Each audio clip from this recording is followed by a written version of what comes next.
काय ग पायात चप्पल नाहीचा? पाडव्याच्या आधी यांचं असंच असतं.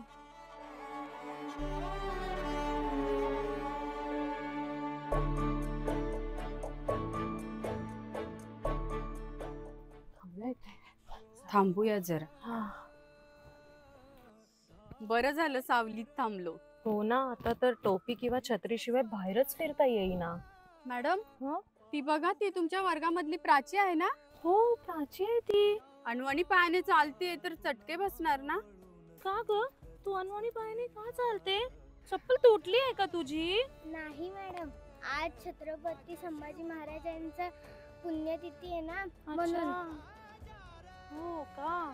आजपासूनच करते की आधीपासून? माझे काका खूप वर्षापासून करतात, मी ह्या वर्षापासून. आज छत्रपती संभाजी महाराजांची पुण्यतिथी आहे. त्यांनी स्वराज्यासाठी एवढं सगळं केलं, मी एवढंच नाही करू शकत.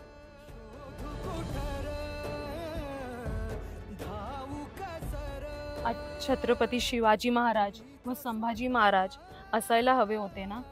त्यांनी निश्चितच महिलांवर अत्याचार रोखण्यासाठी कठोर कायदे आणले असते. होय, संभाजी महाराज हे पराक्रमी योद्धा होतेच, पण ते न्यायप्रेमी राजे होते. त्यांनी कधीच जातीच्या व धर्माच्या नावाखाली कोणावरही अन्याय होऊ दिला नाही. छत्रपती शिवाजी महाराज व संभाजी महाराज यांनी खऱ्या अर्थाने राज्य हे जनतेसाठी असते हे सिद्ध केले आहे. छत्रपती संभाजी महाराजांच्या स्वराज्याच्या बलिदानासाठी आपण त्यांचे कायम ऋणी राहू बाळा. छत्रपती संभाजी महाराज की जय! छत्रपती संभाजी महाराज की जय!